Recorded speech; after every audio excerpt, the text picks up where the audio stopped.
Hey, Sam, guess what? What? We finally made Svetch happen. Yes, we did.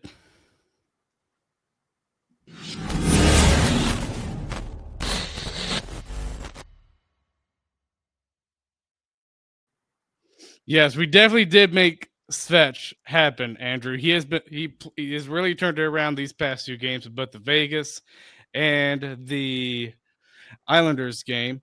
And I just got back from the Islanders game, so I was kind of rushing. But great win against the Islanders. Again, we will recap both of those two games.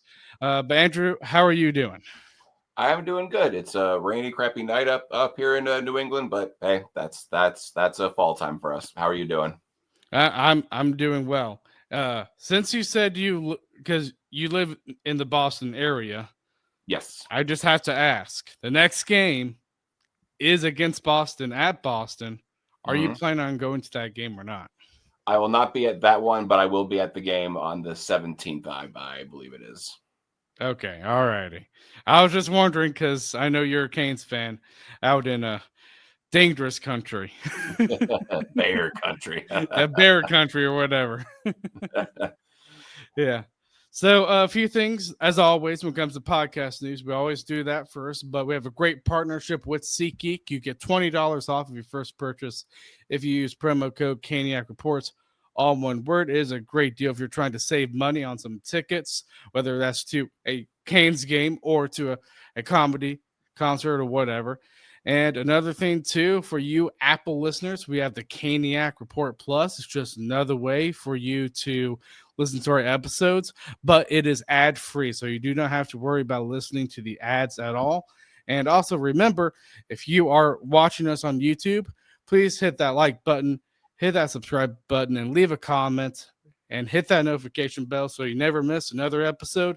And also, if you're listening to us wherever you get your podcast, please leave a rating and a review. It really, really does help us out. So, Andrew, since our last episode, we've had some big extensions happening around the league. One of them is a defenseman, and Dallas, they really covet this guy because he really is a very, very good defenseman amongst an already excellent defense corps led by Miro Heiskanen. But Thomas Harley, he signs an 8-year yes, sorry, I'm reading my show notes here, but an 8-year, $84.7 million contract with the Stars. That's the total if you add all the years together. What do you think of that contract, Andrew? I think he should age into it nicely. I think only behind Slavin, I think Harley, his big coming out party was the Four Nations. So I think that's a good deal for Dallas. I do too. Thomas Harley is a very, very good defenseman. And Logan Cooley, he signs an 8-year, $80 million contract with the Utah Mammoth. He's kind of like the Sebastian Aho of the Hurricanes. He's kind of the face, I would say, of that team. What do you think of that contract, Andrew? I think Utah fans should be excited. Their team is absolutely buzzing out the gate. They got one of their young stars locked up, and hated for the fans in Phoenix, man, because they've been gone for a little bit over a season, and it looks like they're finally playing some competent hockey. So good for Utah. Yes, and I mean that Paterka trade really looking good for them. That's like to me that was one of my teams I was really looking forward to see. Other obviously than the Hurricanes, just because they have incredible good youth. Yeah, that's a good young core, and again, they got probably the most important piece locked up, and probably not this year just because of again how young they are, but in 2 or 3 years, man, that team could be a force out west. Oh, they very, very well could be. And the last extension wanted to talk about is a former Hurricane. You guys might know this, might not, but Martin Necas. He signed an 8-year deal worth $11.5 million contract with the Avalanche. And Andrew, it seems like Colorado was kind of able to kind of bridge the gap to try and get Necas to sign there long term because they didn't. I'm sure they did not want to go to 12 million like what Rantanen wanted because it's a story that has to involve Rantanen in some way because of that whole triangle there. Oh yeah, it has to involve Ranton, and then it involves us too, because now we have to kind of ask, okay, would we have paid Nate just that much if they did write out that contract? But still looks like he's not playing center over there. I wonder if that will become an issue down the road. But I mean, he looks like he's a great fit. You like seeing these guys get paid. So nothing but love for Marty, and I wish him nothing but health and success. And that's quite a payday, man. Oh, it definitely is. I don't think we would have paid Natchez that much money, to be honest.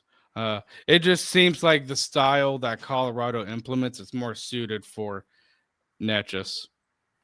Yeah, I'd have to agree. They're much bigger on kind of controlling the puck, whereas the Cans are so big on forecheck and just cause chaos. Yeah, But nice pun. yeah, thank you. I was hoping you would catch that. Yeah, But you know what? I hope he proves us wrong, because he seems like a nice kid. But let's see if that contract's worth it when the playoffs come in and he kind of shies away from that style of play like he did for us a few times. But best of luck. Colorado looks like a really good team this year. Oh, they really, really do, and it really, really helps when you have playing along a big center in Nathan McKinnon. Mm-hmm. So, I'm not trying to diminish Netches's value or anything. It's just no matter who you are, Nathan McKinnon makes you look good because he's that good. Oh yeah, absolutely. We could go out there and just hug the far post, and he would find us for a few tap-ins. But still, we had a front row seat to just how dynamically talented Natchez is. It's just a matter of can he get that little bit of extra grit to his game come playoff time. Exactly. Completely agree. And also the consistency too. So that's kind of it for NHL news. Now we get to some Hurricanes news, and Andrew, another player goes on IR. That is William Carrier. So obviously, I mean, in our last episode, I kind of listed out the long bit of injuries, but uh, I haven't seen any new news from what it sounds like, though, Andrew. And if you want to point out something that I got wrong, please do. It seems like the player that's the closest to return is Keandre Miller on that list. Would you agree or disagree with that? From everything I've seen, yeah. I wish I could remember where I read it. So sorry to them, but it sounded like he's at least been skating. He's been around the team. If they're going to keep winning, no sense in rushing him back. I thought that the two young guys in Nystrom and Logo both looked solid tonight. So as long as they're racking up wins, I don't see any reason to rush these guys back. It's still October. The race hasn't even really started yet. So take your time, get better. Yes, definitely. And Hurricanes, obviously, they brought up Charles Alexis Legault, who I thought played a very, very good game tonight against the Islanders, Andrew. And I actually had another Hurricanes fan telling me this, which I thought was a good point. Like, obviously, you hate to see these injuries, but it's good, especially early in the season, to kind of test the depth a little bit because, I mean, one is it's the right time. You rather have these injuries now than later, obviously, if you are going to have those injuries. But you kind of get to know more about the players that are in Chicago, and that you can, by seeing them more and more, you can kind of rely on them probably a little more, depending on their play, obviously. Would you agree with that, Andrew? Yeah, definitely. I think it's good for them to get a feel for, the actual team up in Carolina, because I know the Wolves do a good job of implementing a similar style to what Carolina does. So these guys are more prepared when they come up, but there's no way to substitute, actually getting to play with that next level of talent. And so far, Logo and Nystrom have both looked like they're competent NHL players who both, I think, have a future in this league. And even if it's not with this team, this will definitely boost their trade value, that they've shown that they can already hang at this level and should only get better. Yes, they definitely should. And another player that I want to talk about that's kind of back on the injury list, because he started in the first period against Vegas, which we'll get to, but it seems like Ghost now has a brand new injury, and seems like he might be out a little bit longer, which really sucks just because, again, you look at the injuries, the biggest concern is on that blue line right there. Yeah, the concerns on the blue line and on the power play, which those Yeah. are two things that he's been absolutely vital on. His offensive ability we've always known about, but I think especially being paired with the Kishin, who, by the way, has absolutely stepped up in the absence of all of these top pairing guys. He was playing excellent defensive hockey, so you hate to see it. Hope he can get better in time for the end of season push in the playoffs, because he's definitely a game changer for this team. Yes, he definitely has. So the last thing I want to do, because it's the end of the month, obviously this episode's coming out on, well, October 31st, I believe. I sometimes I get my days mixed up. I just want to be sure. Yep, October 31st, which is Halloween. So happy Halloween, guys, if you're listening to us on Halloween. But we're gonna do our 3 stars of the month, and I guess what you could say, since again coming out of Halloween with scary, I mean good, but the 3 scariest stars or whatever, you know. But Andrew, do you want to go first or me go first when it comes to the 3 stars? I can start it off. Okay. Do you want to go star for star, or just list all 3? Let's just list all 3. Okay, 3rd star, I am actually going to give to Ghost. Even with his time off, I think how well he was producing is worth acknowledging. And then for my 2nd star, I'll give it to I'll cop out a bit here, and I'll give it to both Bussy and Freddie. The goaltending has been absolutely solid, especially considering how many young defensemen they have in front of them. And 1st star, even though their line hasn't totally been clicking the entire time, if you're going to set a NHL record for game winning goals, you got to give it to Jarvie. I think without his clutch late game heroics, we're looking at the current situation with this team a lot differently. Oh, yeah, I completely agree with that. So I would say my 3rd star, and I will say it's a little bit tough just because of all the injuries that have taken place. I would say my 3rd star is kind of that Anderson Bussy tandem, kind of like what you said with your 3 stars, because they've been very, very, very good. My 2nd star, I am going to have as see, there's quite a few good players here. It's tough. I am going to, he got hurt, but before that, he was just playing excellent. I'm going to give it to Eric Robinson. There hasn't been a game yet when it comes to Robinson where he has been bad. So I'm give him the 2nd star. Kind of spice things up a little bit. I don't want the 3 stars to be the same, obviously, as yours. But I would say my 1st star, I'm going to have to agree with you. So, yeah, my 1st star would be Seth Jarvis. So it's a little bit different compared to your 3 stars, Andrew. But yeah, I found that pretty cool doing our 3 stars there. So we're going to be getting to a sponsor, and then we will be recapping both the Vegas and the Islanders games. The NBA season tips off, and so does DraftKings' newest fantasy game. DraftKings Pick 6 is the easiest way to play for big wins, with every possession giving you a shot at real money. Here's how to play. Just pick more or less on 2 or more stats, and unlock the upside every game brings. Pick 6 is available in Texas, California, Missouri, and more. New DraftKings customers get $50 in bonus picks with just a $5 entry on your first pick set. Don't just watch basketball. Cash in. Download the DraftKings Pick 6 app now and use code THPN. That's code THPN. Play just $5. Get $50 in Pick 6 bonus picks. Make the call. Ride the upside. In partnership with DraftKings Pick 6, the crown is yours. Gambling problem? Call 1-800-GAMBLER. Help is available for problem gambling. Call 888-789-7777 or visit ccpg.org in Connecticut. Must be 18 plus. Age and eligibility restrictions vary by jurisdiction. Pick 6 not available everywhere, including New York and Ontario. Void where prohibited.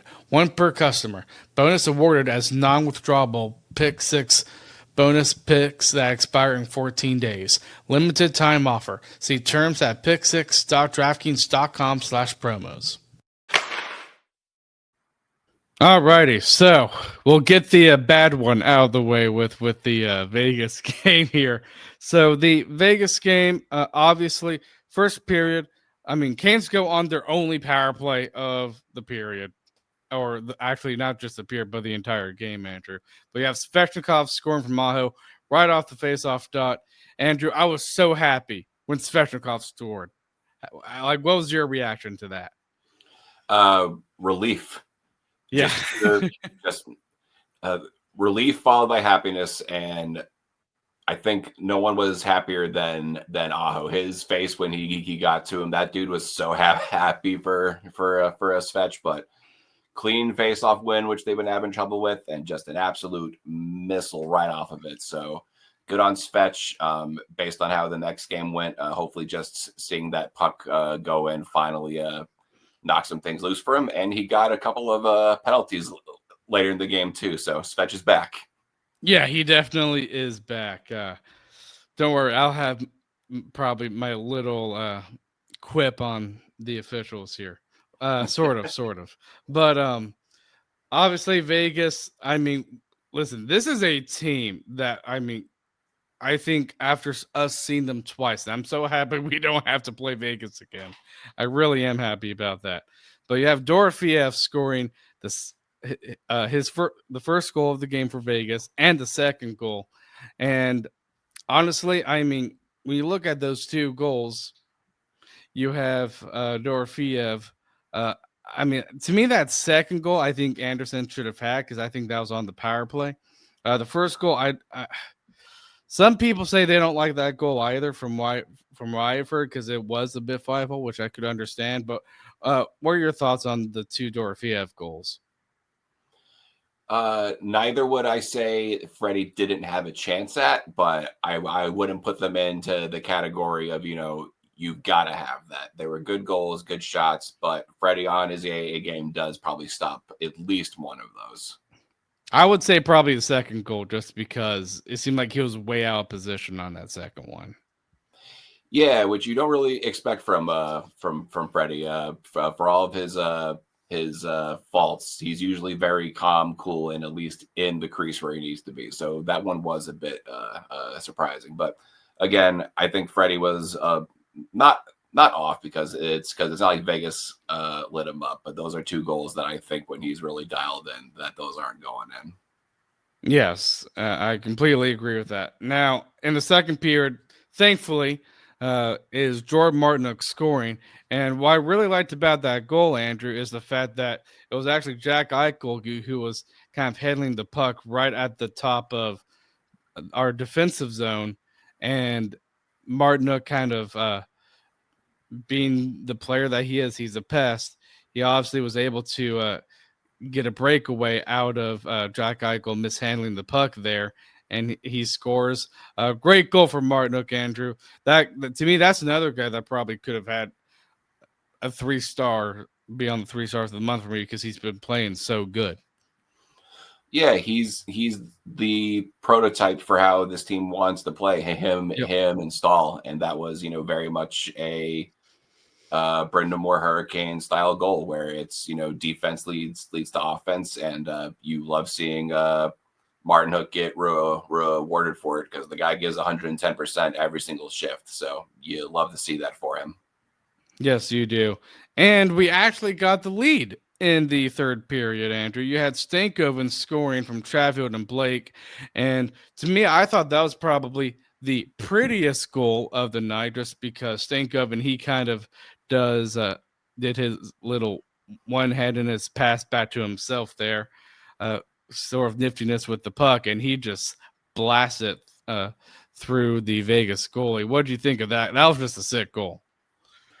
Yeah, Stankoven is quickly proving himself to be one of the more offensively gifted players on this team. I'm still not entirely sold on him as a center, but you got to give him more time than just what's now 10 games. But yeah, really happy that Stank is on this team because he's really tied that top six together nicely. He really is, and I would agree with you.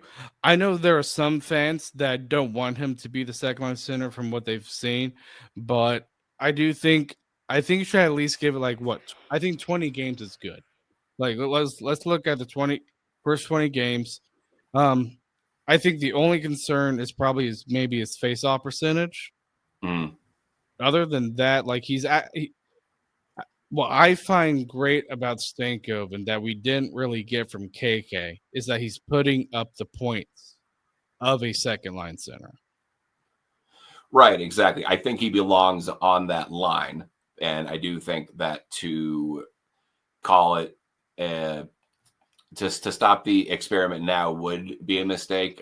Everything we've heard from Rod is that it sounds like he's been very enthusiastic about learning the position. So you got to give him time. And if there was ever a coach to teach somebody how to do that, it is Rod Brindamore, who, no joke, may be the best face-off guy of all time. One of the many Yep. reasons he should be in the Hall of Fame, but different story. We'll get sidetracked Yeah. and just spend an hour airing out our grievances on behalf of Rod. But Yes. yeah, no, I love him on this team. I think he fits what this team wants to do well. And, even though I don't think it's been a smashing success yet, I think he could do it. And obviously, we want it to work out because if they can fill that second line role in house, then they could go do something else at the deadline to boost this team.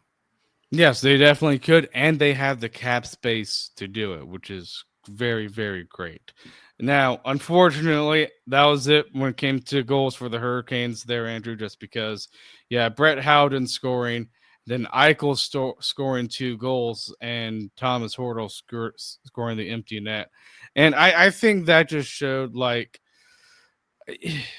it's definitely another one of those games, kind of like the Colorado game in some sort of way, a little bit like the Dallas game, in the fact that, I mean, we're reminded with those goals that we do have 3 rookie defensemen. Obviously, we had Dominic Finsor play in that game. What do you think of Finsor? I think he is a good trade chip. I think his puck handling ability is at an NHL level, but he's going to need a lot of time. So if I'm a Yes. team Yeah, like, I agree. Trust me. yeah, so if I'm a team like, say, we'll go with the Sharks. He's a guy that I'm looking at because he's still young, but there were a couple of moments in the offensive zone where I was really impressed with his skating and his ability to handle the puck. But I don't see him cracking this team again anytime soon, short of just more catastrophic injuries piling up, which the way it's going, knock on wood. Yeah, exactly. But like, I mean, to me, a an example of him not defending well was that fifth goal, the second Eichel goal, because like Barbashev he was trying to get the puck loose from Barbashev. He was kind of doing his backhand with his big body. And I'm telling you, Vegas, they're a big team. They Mm-hmm. really, really are. But Finsor was just not able to get the puck loose, and obviously Barbashev, he passes the backhand to Eichel, who scores. It's just one of those things where, yeah, Finsor, it's probably going to take him at least probably 2-3 years, at least, if he wants to get NHL action.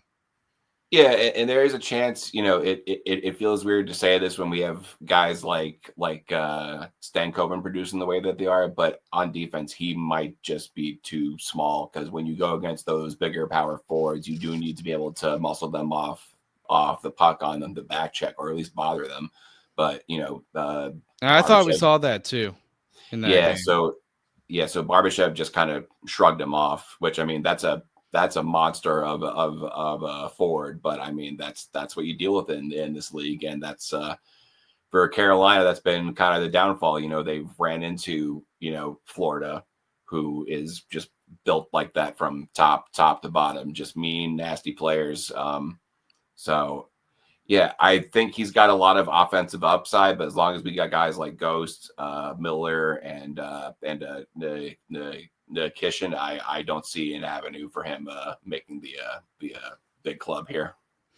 Yeah, definitely. And then obviously you have Thomas Hurdle scoring on the empty net. And that's it. We're no longer going to talk about that bad game because now we're going to talk about the good game, Andrew. I've Because, already forgotten that it happened. yes, the Islanders game. And this game was a lot better. Like, I mean, obviously we talked about the issues in the Vegas game with the size being an issue, the injuries, which I think are obviously the biggest issue. But this Islanders game, I mean, you can tell uh, that we were just the better team compared to the Islanders. And Andrew, what's funny enough, before the game, they healthy scratch probably one of their best players in Matthew Barzell. Yeah, showing up late to traffic, late probably because of late to traffic, late probably because of traffic. Sometimes the rapid growth down there can be a benefit, I guess. So I'm happy that it's working out for you guys at least one way. But yeah, I'm all for holding guys to his standards, but these are pros. These are grown adults. Sometimes things happen. You forget to turn on your alarm. So for a divisional game, I was a little surprised, but I was too. thanks, Wah. Yeah, I know. Seriously, thank you. Because I did think there was a bit of a difference with the Islanders when Barzell was out. Because Barzell, I think, like to me, what strikes me most about Barzell, Andrew, is his skating ability because he's so fast with the puck. Yeah, I mean, he really is their offense. I mean, the Islanders have, whether it was with Waz the coach or Trotz, they've always kind of had this identity of just being the muck it up team with like two or three guys who can just capitalize on all of that chaos that they create. So without him, I mean, 6-2 felt like kind of I don't want to say predictable because the Canes have had a little bit of trouble scoring goals, but an Islanders team without Barzell and with their backup goalie, and it's not a recipe for success. And going against a divisional opponent like Carolina and a team that you know Islanders fans have a lot of trauma when it comes to Carolina, so that's not a game that they can take lightly. Yeah, they've gotten eliminated in the playoffs many times by us. Yeah, if I'm not mistaken, 3 series with a collective 12-2 record against them, just dominant. Or it might be 12-3. I think they took the sixth that one time, but either way. Bradley Nadeau scores his first NHL career goal, Andrew. I was so happy for him. And that was such a great shot. Yeah, and it only took him 2 games, and it was really a chance for him to show off his pure shooting thing because it wasn't even like it was a crazy play or anything. The puck just wound up on his stick and he just whipped it home. So the upside's there, man. If he can figure out the rest of the game, which I haven't noticed any huge glaring mistakes yet. Granted, Rod's obviously going to shelter him as much as he can, but the upside for that kid is huge. Yeah, so the second goal, you have Mike Riley scoring, and it was a shorthanded goal, Andrew. Oh my gosh, I was impressed by Mike Riley there because he was able to do basically a wraparound, and the Islanders goalie didn't even try to go for the other side of the post. Yeah, Riley has made this very interesting for what happens for when everybody's healthy because he's been awesome. And that goal, I mean, this is obviously me being a little hyperbolic here, but maybe he needs to pull a reverse Brett Burns and move to forward because him gathering his own rebound and then going straight to the wraparound goal like that was like high end off offensive skill there. So that was probably the most impressive goal of the night, in my opinion. And to do it shorthanded, Riley's making a case that maybe he needs to stay in the lineup, man. He really is. He's really good. And what I like about Riley, he is not a small player. He's actually he is a little bit big, which is what I like. Yeah, he's big. He's shown the willingness and the ability to be active on the forecheck. I think he's really smart with his pinches, and he's not afraid to shoot it. So As long as there's guys that are out, if I'm right, I'm throwing this guy in more and more situations and seeing what he can contribute, because so far he seems like a natural fit. He really does. And then you have Jordan Martinook finding the loose puck, and he scores off of a shot from Svetch. Now, it got tipped by Stahl on the way there, but I mean, that we just saw a little bit of a sneak peek right there of what Svetch was going to do that game. Because on this game, he was great. Yeah, it's crazy what happens when Svetch is willing to shoot and guys are willing to crowd the front of the net. Go figure, the puck goes in sometimes, but just yeah, that's you love seeing Marty not just kind of watching the play, actually chasing after the loose puck behind the goalie. Stahl putting his big body in front to make the goalie mishandle, and Svetch just putting the puck on with some force. That was a great, really, those are the kind of goals you want them to score in the playoffs. And we've seen it work before, but Svetch on that line for the time being just makes a lot of sense. It does. Like, it's going to be interesting when Carrier comes back.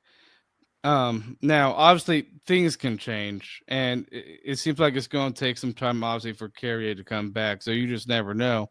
But I really do like seeing Svetch on that Stahl Martinook line. And I mean, I think it shows two things. One, it shows how good Stahl and Martinook are with any player that's put alongside with them. But it seems like when you put someone on that line, it kind of helps them simplify their game, you know?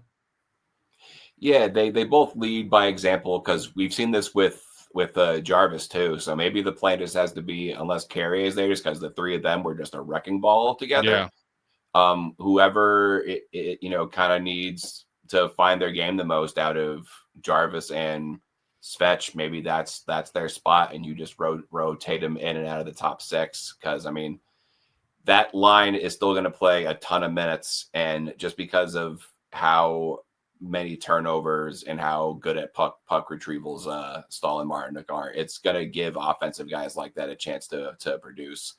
And Svetch's biggest thing, I think, so far this year was he was too busy trying to be a finesse player. So you put him with the two heart and soul players, and he followed their lead. Yes, he definitely did. And obviously, I mean, you have Matthew Schaefer, the first overall pick from the past draft.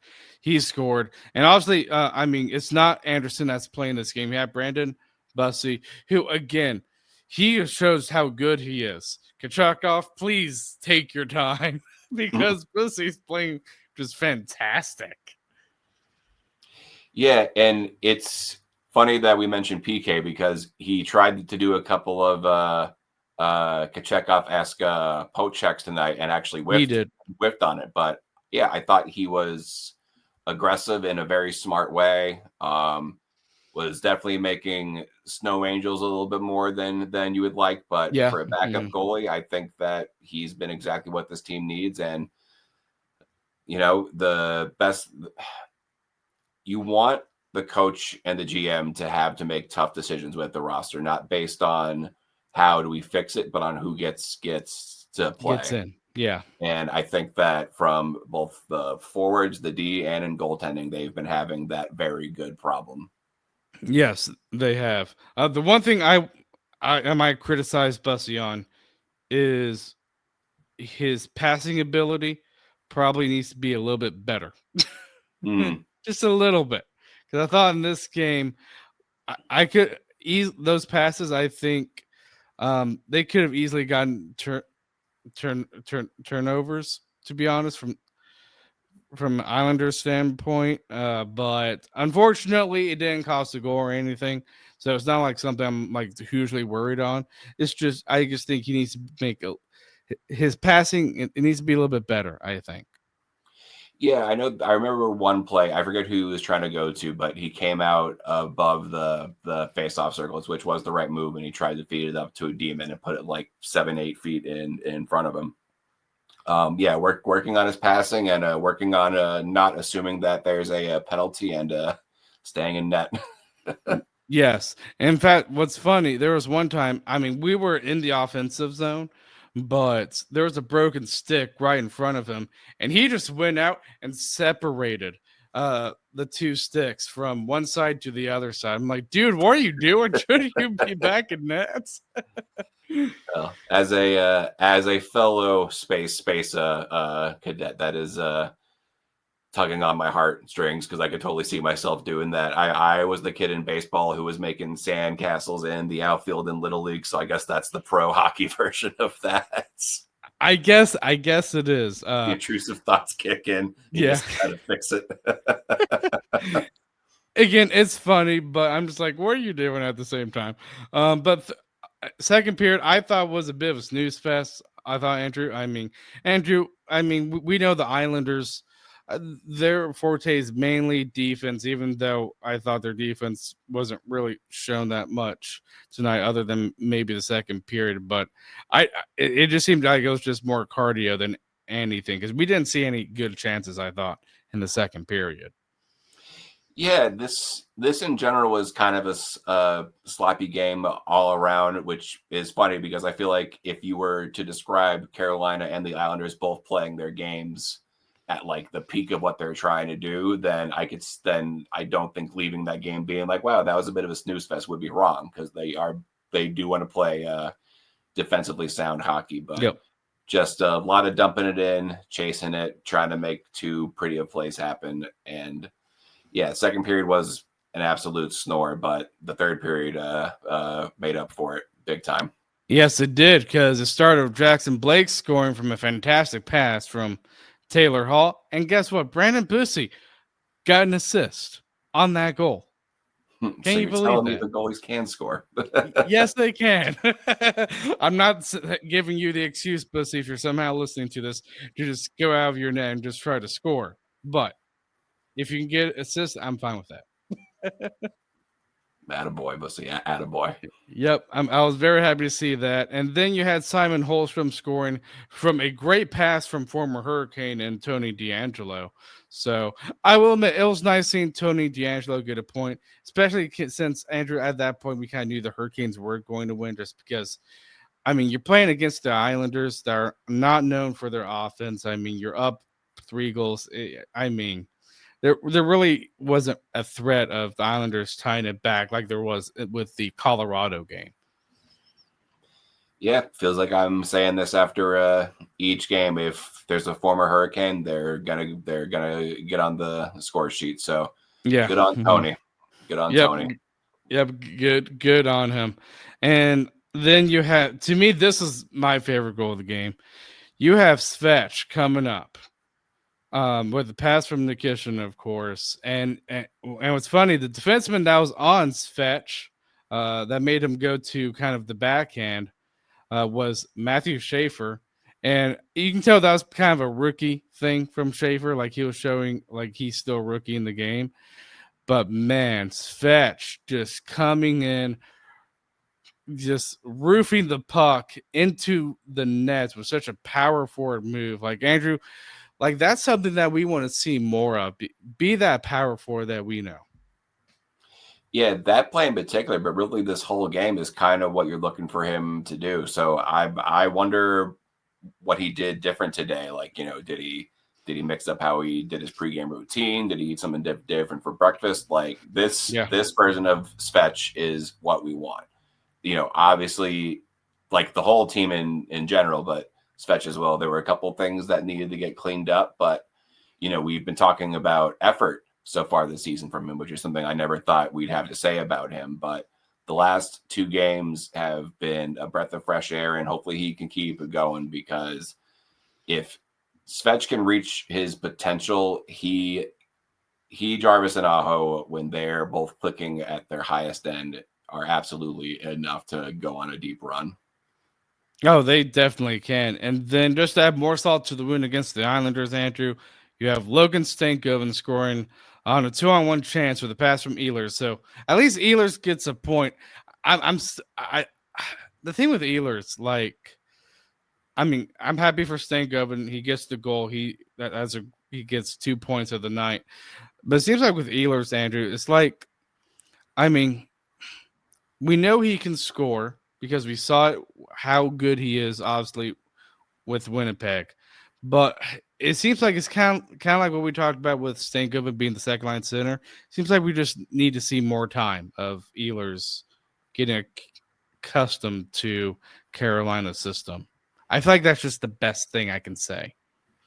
Yeah, and I think that's fair. I didn't think he was good in the Vegas game. Obviously we didn't spend a lot of time on that one, so we glanced over like nitpicking on a few players. But I mean, with the exception of that, I think he's been solid. I think he's been creating opportunities. So I think it's going to go for him. I think the tough thing for him at this point is to not get frustrated and not try to force it. I did like that, late in this game, it's over. He easily could have, been not selfish per se, but he could have been trying to get his first goal, but instead he makes the better play to set up Stankoven. So you do like to see that he is team first, and I think it's going to come for him. I'm not overly worried about it yet. Yeah, I'm not either. And one last thing I want to talk about, and then that'll be it for this episode. But Andrew, we witnessed a scary incident with Seth Jarvis in this game. A little bit frustrating because there were a couple hits, I think, laid by Scott Mayfield from the Islanders on Jarvis in front of their nets, which I was a little surprised that there wasn't a penalty called there. But obviously there was the blocked shot that kind of put him over the edge and got him hurt, couldn't come back. And I haven't heard anything yet because, again, we are just recording this right after the game. And what do you think of Jarvis getting hurt there? Hopefully just a stinger. I feel like he's done this before, though, where it's like, you don't ever want to tell the guys to take it easy or to assume the game is over, but he's done this before where the game's well in hand and you don't got to lay out for a shot like that. You have to have kind of a bigger picture sense of the season as a whole. So you don't want to critique it. He did the right thing. Hopefully it's just, a stinger. I'm sure he'll have a nice bruise. Maybe he has to take a game or two because, your ankles being sore obviously affects your skating. But yeah, I was just looking at my phone a second ago and I didn't see any significant updates. So hopefully no news is a good news because they need him. That would be losing Slavin is obviously devastating. I think losing Jarvis would not only affect the ice, but I think that would just send a shockwave through the locker room. That would be hard to fix just because he's really become kind of one of the heart and soul guys of this team for sure. He definitely is. And you can't replace the impact that he does. But at the same time, like, let's say he's out. I mean, you got to put someone up there with Aho Nealers. So do you decide to put Svetch up there? Do you decide maybe try to be bold and put Bradley Nadeau up there on the first line? Like, I mean, it sucks, but it seems like you might have a couple options that you can put up there. Obviously, you'll have to bring up someone. Maybe it's I mean, I don't know who you bring up, Andrew. You have any guesses?